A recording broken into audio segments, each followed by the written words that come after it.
Hi friends, टीके study classes के YouTube channel में आप सभी का स्वागत है। देखिए फ्रेंड्स, आज हम बात करेंगे राजस्थान की कला एंड संस्कृति के अंदर जो राजस्थान की चित्रकला है। चित्रकला को आज हम बहुत ही बेहतरीन तरीके से स्टडी करेंगे।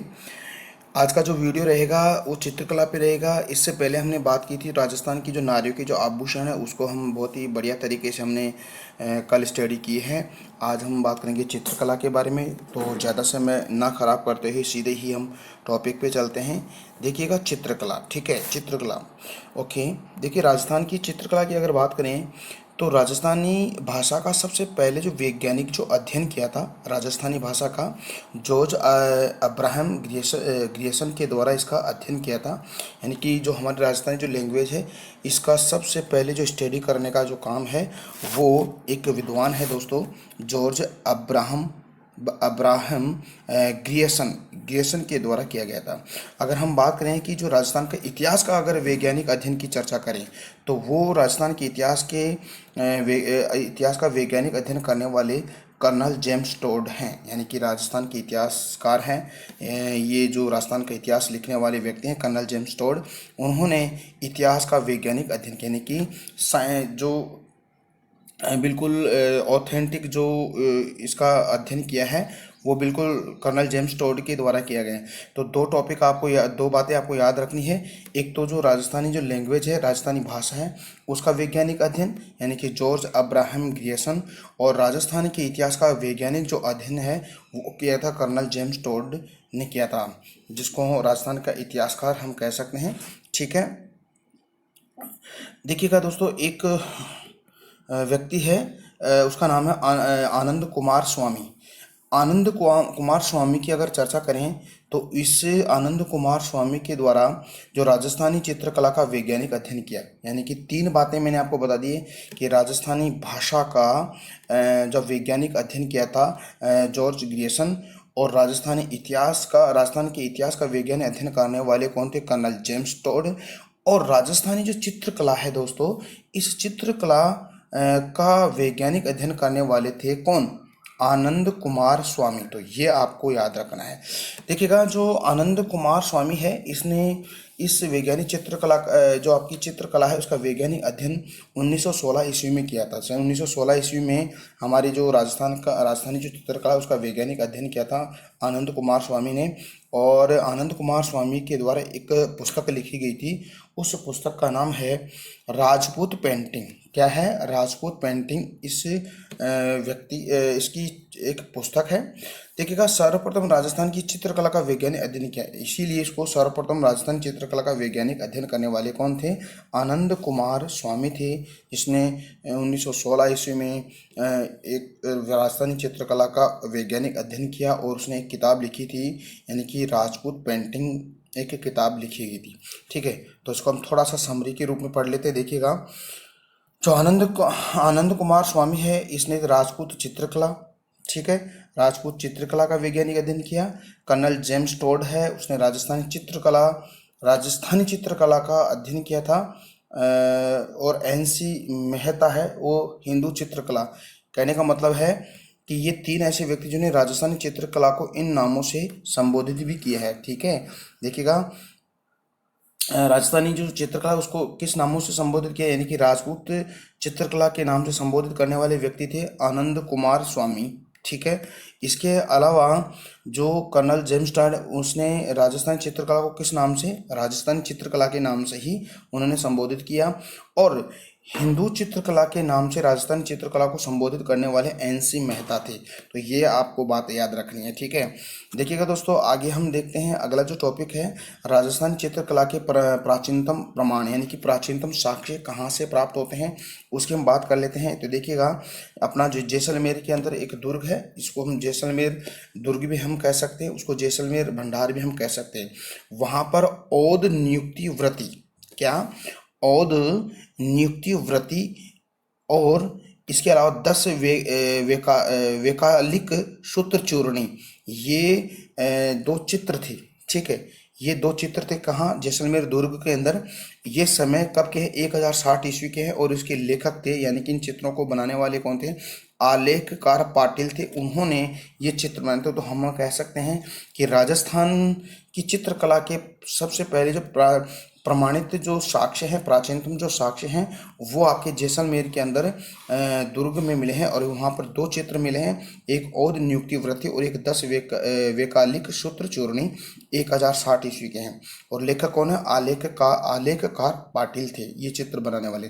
तो पहला साक्ष्य यहाँ से मिला, तो ध्यान दीजिएगा दोस्तों, बहुत इंपॉर्टेंट है। ठीक है, ओके, बढ़ते हैं आगे।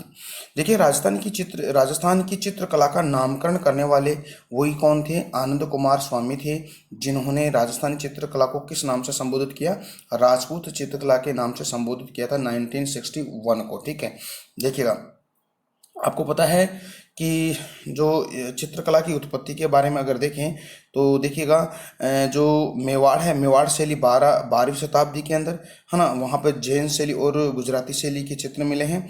और इसके अलावा अजंता की जो गुफा है, जो आपको पता है महाराष्ट्र में, बौद्ध चित्र वहाँ पे मिले हैं। देखिए, अजंता की गुफा बौद्ध धर्म से रिलेटेड है और ये औरंगाबाद यानी कि महाराष्ट्र में है, जहाँ पर बौद्ध शैली के चित्र मिले हैं। तो उनको हम आगे बात करेंगे। देखिएगा, यानी कि बौद्ध शैली और जैन शैली का अगर मिक्सअप देखिए तो उसको अपभ्रंश शैली कहते हैं। यानी कि दो शैलियों का मिक्सअप क्या कहलाता है, अपभ्रंश शैली कहलाता है। तो यहाँ से आप याद रखिएगा। ठीक है, देखते हैं आगे। देखिए, उत्पत्ति की अगर बात करें, चित्रकला, राजस्थान की चित्रकला की उत्पत्ति की हम चर्चा करें तो 12वीं सदी की हम बात करते हैं। देखिएगा, गुजरात से होते हुए सर्वप्रथम मेवाड़ राज्य में आई। यानी कि हमारी जो चित्रकला है वो गुजरात राज्य से होते हुए हमारे मेवाड़ क्षेत्र में, यानी कि उदयपुर वाले जो क्षेत्र दक्षिण राजस्थान के अंदर आती है। और राजस्थान में सर्वप्रथम चित्रकला की सर्वप्रथम शैली मेवाड़ शैली। अगर राजस्थान की अगर चर्चा करते हैं तो राजस्थान में जो चित्रकला की सर्वप्रथम जो शैली है वो कौन सी है, मेवाड़ शैली है। तो हम यूँ कह सकते हैं कि राजस्थान के अंदर सर्वप्रथम चित्रकला सबसे पहले कहाँ आई है, वो आपके मेवाड़ यानी कि उदयपुर वाले क्षेत्र में आई है। ठीक है, राजस्थान की चित्रकला शैली अपभ्रंश शैली से उत्पत्ति हुई। यानी कि राजस्थान की जो चित्रकला है वो अपभ्रंश शैली से इसका निर्माण हुआ, इसकी उत्पत्ति हुई है। देखिएगा, अपभ्रंश मैंने आपको बताया था कि दो शैलियों का जो मिक्सअप होता है उसको हम अपभ्रंश कहते हैं। तो राजस्थान की चित्रकला शैली अपभ्रंश शैली से उत्पत्ति हुई है। कौन कौन सी शैली से, एक तो जैन शैली और एक बौद्ध शैली से इसकी उत्पत्ति हुई है। ठीक है, तो दोस्तों आज का वीडियो आपको कैसा लग रहा है, उम्मीद करता हूँ आपको बहुत बढ़िया लग रहा है। तो दोस्तों इसके लगातार आप नोट्स बनाइएगा। ठीक है, बिल्कुल ऑथेंटिक डेटा है सारे के सारे। ठीक है, अगली बात करते हैं राजस्थान की चित्रकला का स्वतंत्र समय, यानी कि इसकी उत्पत्ति का जो टाइम पीरियड था वो 12वीं सदी था। ठीक है, अगर हम इस राजस्थान की चित्रकला शैली का जो एक स्वतंत्र समय था वो 15वीं शताब्दी का है। अगर हम कहें कि राजस्थान की चित्रकला शैली का जो स्वर्णकाल, गोल्डन एज, बहुत इंपॉर्टेंट है दोस्तों, ये याद रखिएगा कि राजस्थान की चित्रकला शैली का जो गोल्डन एज है वो है आपकी 17वीं सदी और 18वीं सदी। यानी कि हम यूँ कह सकते हैं कि 17वीं सदी और 18वीं सदी में चित्रकला का बहुत विकास हुआ है, डेवलप हुआ है। तो इसीलिए इसको गोल्डन एज कह सकते हैं। देखिए, स्वतंत्र पीरियड की अगर बात करें तो 15वीं शताब्दी। अगर हम चित्रकला शैली का निर्माण की बात अगर उत्पत्ति की अगर बात करें तो 12वीं शैली। स्वतंत्र समय की बात करें तो वो 15वीं शैली। और गोल्डन एज की अगर बात करें, राजस्थान की चित्रकला शैली का जो स्वर्ण काल है वो कौन सा है, 17वीं शताब्दी और 18वीं शताब्दी। क्योंकि 17वीं शताब्दी और 18वीं शताब्दी में चित्रकला शैली का बहुत ही ज़्यादा विकास हुआ है। हम कहें कि राजस्थान के अंदर जो चित्रकला शैली का जो जनक है वो कौन है, बहुत ही इंपॉर्टेंट है, मोस्ट टॉपिक है। ठीक है, ये बात, यानी कि राजस्थान चित्रकला शैली का जनक महाराणा कुंभा थे। ठीक है, तो महाराणा कुंभा को राजस्थान चित्रकला शैली का जनक कहा जाता है। तो आई होप डियर स्टूडेंट आपको ये चीज़ें समझ में आ रही है। ठीक है, देखिएगा, राजस्थान चित्रकला शैली के प्राचीनतम अवशेष, हम साक्ष्यों की बात करते हैं कि कहाँ कहाँ से इसके अवशेष मिलते हैं। तो सबसे पहले हम कोटा की तरफ चलते हैं दोस्तों। देखिएगा, कोटा के अंदर जो राजस्थान चित्रकला शैली है उसकी बात करते हैं कि जो कोटा के अंदर जो चंबल नदी है, आपको पता है कि चंबल नदी कोटा यानी कि राजस्थान के 6 राज्य यानी कि दक्षिण पूर्वी राजस्थान में बहती है और 6 राज्यों से 6 जिलों से गुजरती है और ये मध्य प्रदेश से निकलती है महू के अंदर जनापाव की पहाड़ियों से, ठीक है। तो वहाँ पर जो कोटा है, कोटा के अंदर जो चंबल नदी है, इस चंबल नदी के किनारे एक गांव है, उस गांव का आलनिया, इस आलनिया गांव के अंदर इसके कुछ साक्ष्य मिले हैं हमारी चित्रकला शैली के। इसके अलावा हम कह सकते हैं कि जो कोटा के अंदर एक तो दर्रा व एक मुकुंदरा हिल्स स्टेशन है, वहाँ पे भी हमें राजस्थानी चित्रकला शैली के साक्ष्य मिले हैं। भरतपुर की अगर चर्चा करें तो भरतपुर के अंदर दर नामक स्थान पर भी हमें राजस्थान चित्रकला शैली के अवशेष मिले हैं। और सवाई माधोपुर में 2 गुफाएं हैं, एक तो अमरेश्वर की गुफा और एक भोलेश्वर की गुफा, वहाँ पे भी राजस्थानी चित्रकला शैली के अवशेष मिले हैं। यहाँ पर आखेट से संबंधित चित्र मिले हैं और ये सर्वप्रथम चित्र हैं, यानी कि सबसे पहले जो चित्र आखेट से रिलेटेड जो चित्र, इस आखेट का मतलब क्या होता है दोस्तों, शिकार करने के चित्र हमें अमरेश्वर मंदिर और भोलेश्वर मंदिर यानी कि वहाँ पे मिले हैं। कहाँ पे, सवाई माधोपुर में।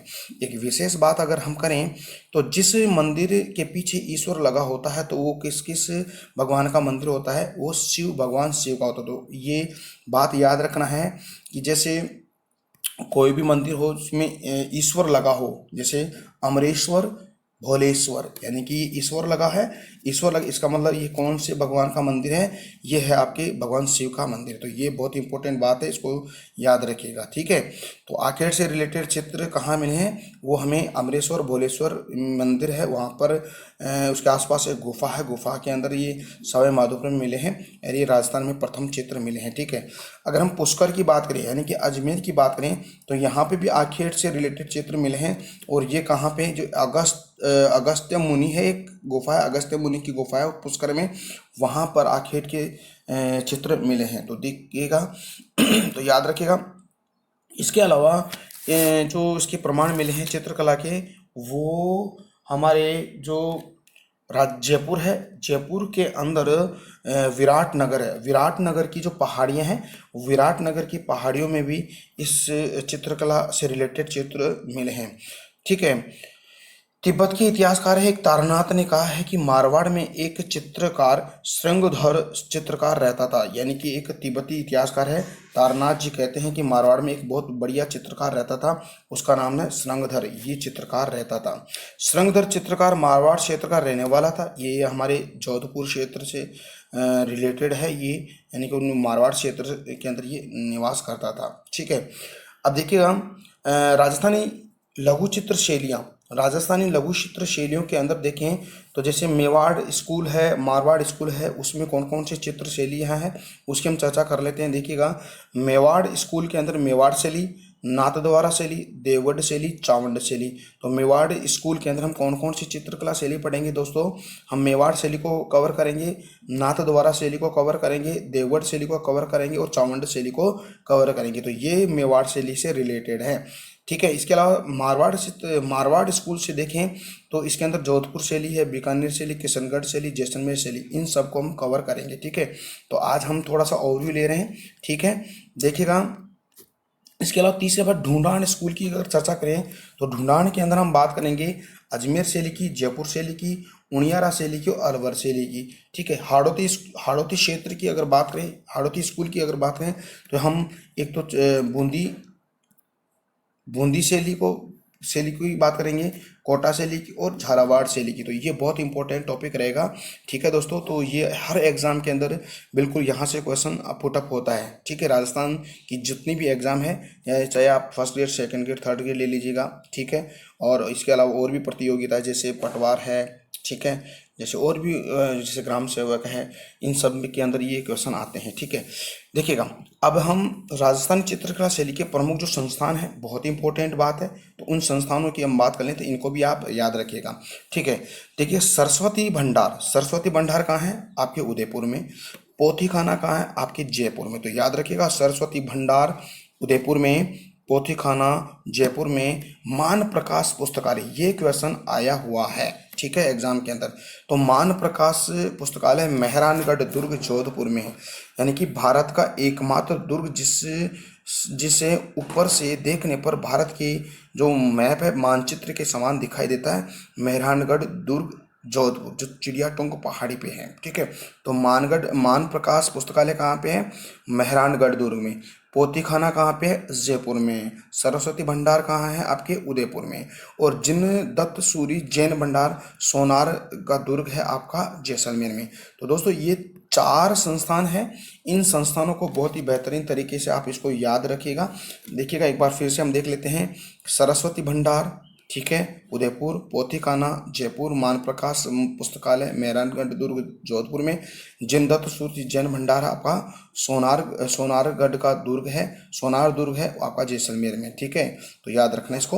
ओके, हम बात करते हैं राजस्थानी चित्रकला की प्रमुख संस्थाएं हैं। देखें तो देखिएगा कौन कौन सी संस्था हैं। एक तो चितेरा, एक धोरा, ये जोधपुर में। अंकन है भीलवाड़ा में। टकमण 28, तुलिका कलाकार परिषद उदयपुर में। पेग, आयाम, कलावृत, रचनात्मक कला समूह है, ये आपके जयपुर में। अब देखिएगा जो भी स्कूल है यानी जो भी चित्रकला शैली है वहाँ पर हर चित्रकला शैली में कुछ रंगों का प्रयोग किया गया है। तो कौन कौन सी शैली में कौन कौन सी रंग का प्रयोग किया इसको याद रखिएगा, ठीक है।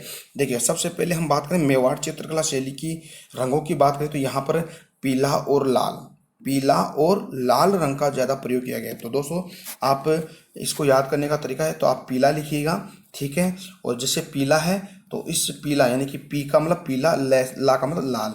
तो जैसलमेर मेवाड़ शैली के अंदर कौन से 2 रंगों का प्रयोग किया गया है? यानी कि पीला और लाल का। और जोधपुर शैली की और बीकानेर शैली की अगर बात करें तो जोधपुर शैली और बीकानेर शैली के अंदर कौन से रंग की प्रधानता बहुत ज़्यादा है? तो वो आपके पीला की है। तो मेवाड़ शैली के अंदर तो पीला और लाल रंग की प्रधानता। जोधपुर शैली और बीकानेर शैली के अंदर कौन से रंग की प्रधानता है? पीले रंग की प्रधानता है, ठीक है। सॉरी, ठीक है। अब देखिएगा आमेर जो है हमारे जयपुर के अंदर आमेर चित्रकला शैली में कौन से रंग की प्रधानता है? यानी कि प्राकृतिक रंगों का प्रयोग किया गया है, यानी कि नेचुरल जो कलर है उसका बहुत ज़्यादा प्रयोग किया गया है। ढूंढान शैली की अगर बात करें, ढूंढान शैली में 3 रंगों का प्रयोग किया गया है। एक तो लाल रंग का, एक पीले रंग का और एक हरे रंग का। बहुत इंपॉर्टेंट है, इसको याद रखिएगा। लाल रंग, लाल, पीला और हरा, इन 3 रंगों की प्रधानता बहुत ज़्यादा है। बूंदी शैली की हम बात करें तो बूंदी शैली में हरा रंग, सुनहरा रंग, सोने व चांदी के रंगों का प्रयोग बहुत ज़्यादा किया गया। अलवर शैली में देखें तो अलवर शैली में जेवरातों की शय का प्रयोग किया गया है। तो ये आपको रंग 6 चित्रकला शैली मैंने बताई है, उसमें 6 के अंदर कौन कौन से रंगों की प्रधानता है तो उसके अंदर आप बिल्कुल याद रखिएगा। अब हम बात करते हैं कि आंखों का समन्वय की बात करते हैं, ठीक है। तो हर चित्रकला शैली के अंदर एक आंखों की समन्वय की बात होती है, तो उनकी हम चर्चा करते हैं। तो देखिएगा सबसे पहले देखें तो किशनगढ़ शैली के अंदर जो आंखों का समन्वय है उसकी बात है। तो आंखों का समन्वय एक तो खंजर और तीर कमान के समान नेत्र, यानी कि चित्रकला शैली के अंदर अगर हम जो नेत्रों की अगर बात करते हैं, आंखों की बात करते हैं, वो कैसे दिखाई देती है? यानी कि खंजर और तीर कमान के समान दिखाई देती है। जोधपुर के अंदर जो आंखों का जो समन्वय है वो बादाम के समान दिखाई देता है, यानी कि बादाम के समान नेत्र हैं। कोटा और बूंदी शैली में आम के समान नेत्र, जयपुर शैली में मछली के समान नेत्र है, और नाथद्वारा शैली के अंदर कौन से हिरण और गाय के समान नेत्रों की प्रधानता है, समन्वय है। तो ये हमने बात कर लिए। किशनगढ़ शैली में खंजर और तीर कमान, जोधपुर शैली में बादाम के समान, कोटा बूंदी शैली में आम के समान, जयपुर शैली में मछली के समान, और नाथद्वारा शैली में हिरण और गाय के नेत्रों के समान यानी कि समन्वय दिखाई देता है। तो आई होप डियर स्टूडेंट ये चीज़ें आपको समझ में आ रही हैं, और उम्मीद करता हूँ कि आज का वीडियो भी आपको बहुत ही अच्छा लगा है। अगर दोस्तों आज का वीडियो अच्छा लगा तो प्लीज़ जो टीके स्टडी क्लासेस चैनल है उस चैनल को लगातार शेयर सब्सक्राइब भी करते रहिएगा, ठीक है। तो फिर हम कल मिलते हैं। सभी शैलियों को लेकर हम बहुत ही डिटेल से बहुत ही बेहतरीन तरीके से पढ़ते जाएंगे, और दोस्तों आप भी इसके लगातार नोट्स बनाते जाइएगा, ठीक है। तो हम कल मिलते हैं नए टॉपिक के साथ, तब तक के लिए मेरे को इजाज़त दीजिएगा। नमस्कार।